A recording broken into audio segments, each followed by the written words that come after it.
Well, I was surprised that um, actually Dr. Sumba Lee used the AI voice. Very creative. Yeah, very creative. Actually, you know what?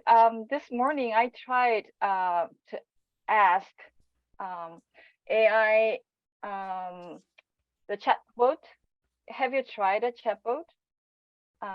The AI machine that answered some questions that you may raised, Mhm. and they're pretty good at uh, answering all those questions.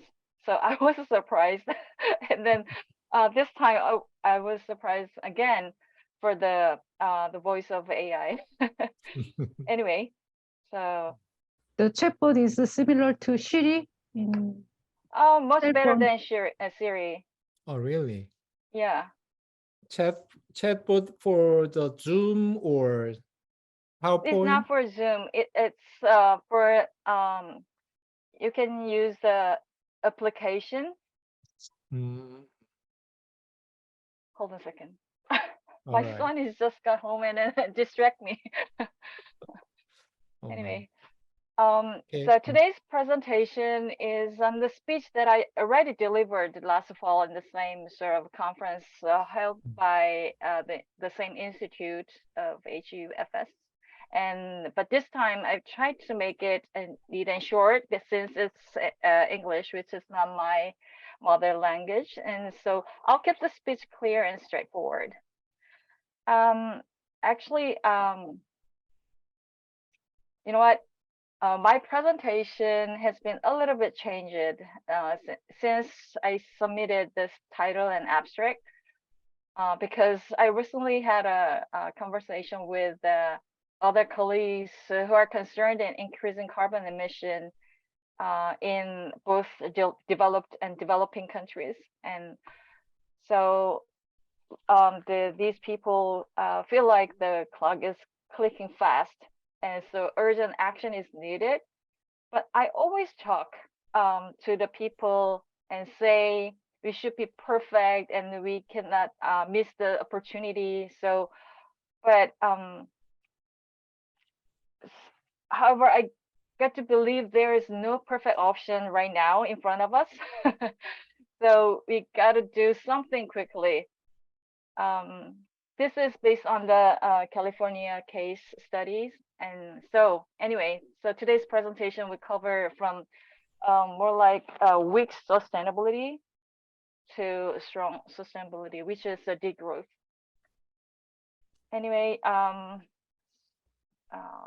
presentation is, hold on a second.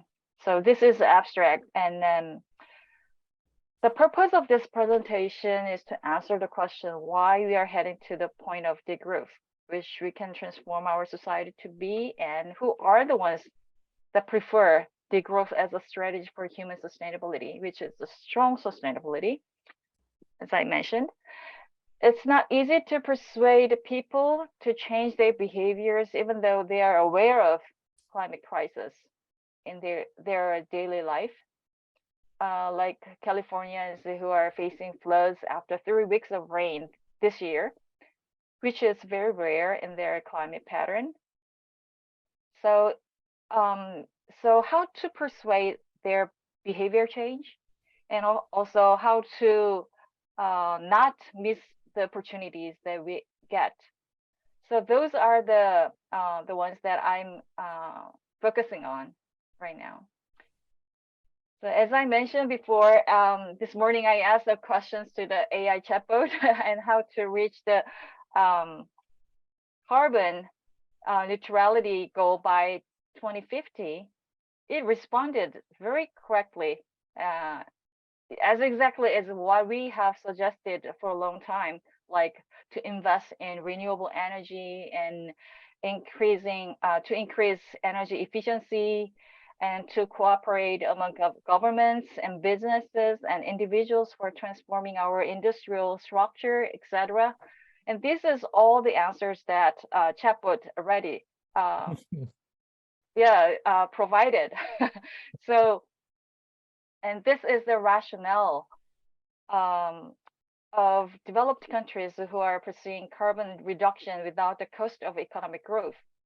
So they don't have any sacrifice of economic development. So we call it decoupling. And many believe that decoupling carbon emissions from economic growth has been believed to be the only economic solutions under the circumstances of climate change in current capitalism. And the second is the sustainability, the sustainable development goals. And the second option is kind of in the middle ground between decoupling and degrowth.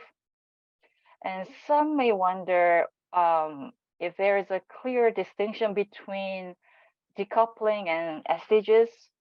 I'm not pretty sure, but I would say decoupling is close to the strategy of green growth. But the SDGs is more balanced answer, or more balanced solution between natural environment and human well-being. So more comprehensive and strategies. And the third option for us is degrowth. And degrowth, by changing value system and indicators like a local circular economy and transition movement, which is way better option and a more strong option, strong sustainability option. And but among these three options, which are the more feasible? Which way is better that we can choose from? So I started with the first option, which is decoupling. So slide 5 and 6, these two are the successful cases in decoupling strategy. European countries and the US are the ones who are decreasing carbon emission while their GDP is still growing. As you see in the California case, they reached the carbon reduction target of 2020, which was, they get that point as early as in 2016, 4 years before their target year. How could they achieve this goal? They advance toward its more ambitious goal right now, which is 40% reduction by 2030, which is similar to Korea, but the situation is different, and their attitude and the passion toward this goal is different. But anyway, so, and the most contribution sector of this achieving goal is electricity sector, which is which emission dropped as much as 50% between 2001 and 2016. So, which was very impressive for me. And how about other countries? This slide shows the Chinese case, Chinese provinces. They try to use the same way of decoupling of economic growth and the carbon emission. But as you see in the picture, the decoupling didn't really happen in the developing countries, as India and other countries like the growing economies. The decoupling strategy didn't work. So how about in Korea? We pursued a green growth, green growth policy between 2008 and 2013, but we didn't reduce the emission at all. That's why we are identified as a highly insufficient country by the international communities. And yeah, let me quickly move to the next slide. And then the second strategy was the stages, as I mentioned in the first slide. And sustainable development goal is a more balanced way But the problem is it is based on the voluntary participation.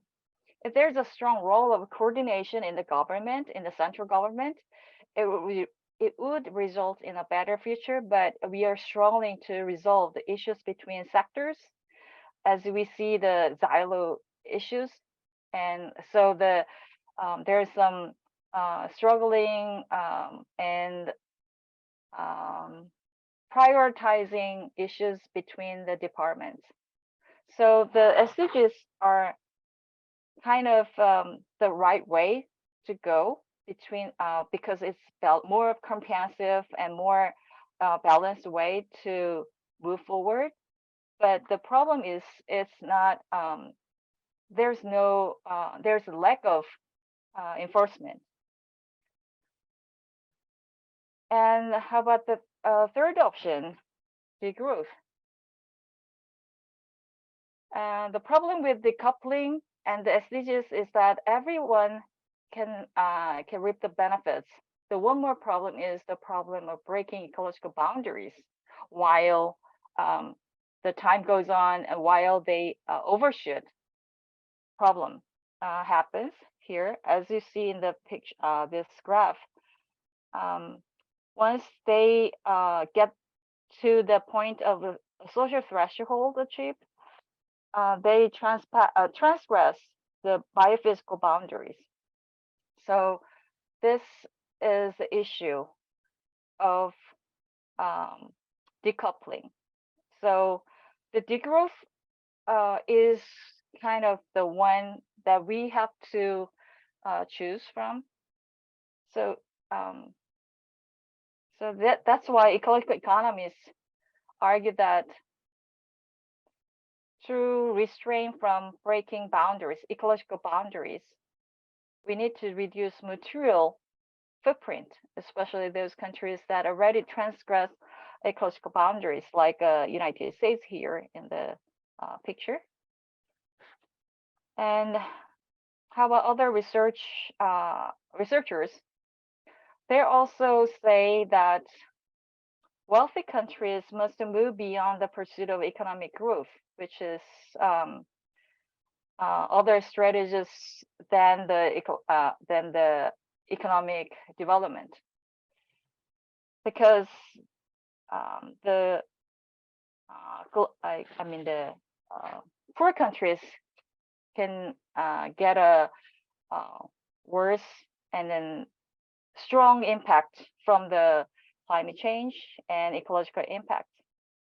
So countries like the US and UK and Germany should consider post-growth policies, which could mean degrowth. So non-material resources and radical reduction policies for carbon emission reduction is kind of the way that we are heading to. So there are some other references that you can see here. Oops. And next to two slides, like degrowth, how it works. So these two graphs shows that the degrowth is the option that we can achieve through both carbon reduction and also the kind of the inequality issues, reduction of inequality. So these are the options we have to consider for the next few years to come. So yeah, the details are here. I probably have to explain a little bit more, but I will skip through it. And I think I already used a lot of minutes. So the next two slides about the degrowth, which is emerging these days. So going back in its history of degrowth, it emerged from the limits to growth in 1972, and also 1987 we started talk about sustainability and sustainable development.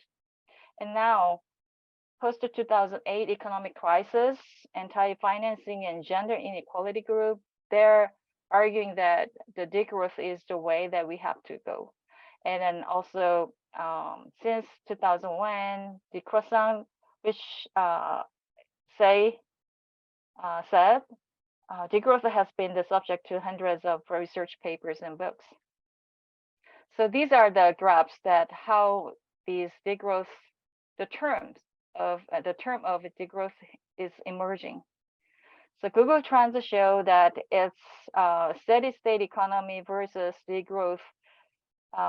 So degrowth is coming up fast, and then we have more and more interest coming through.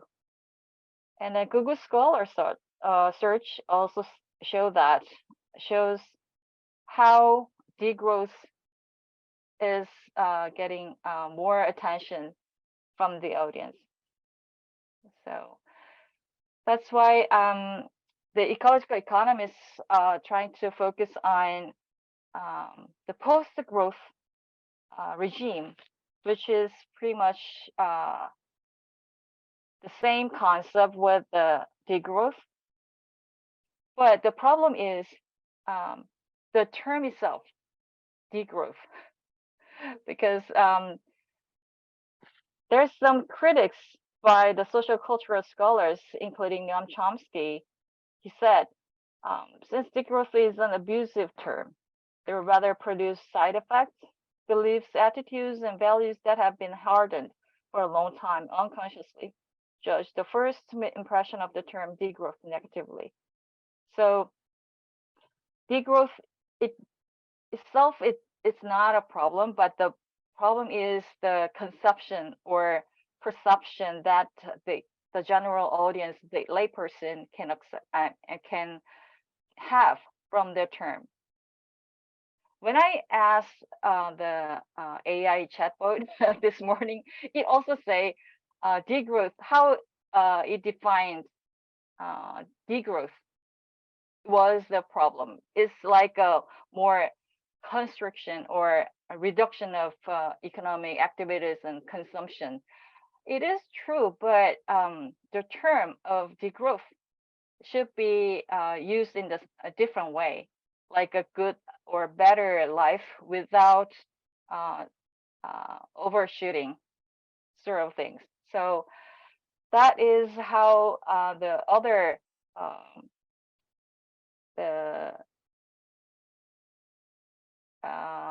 who agree to this concept of degrowth.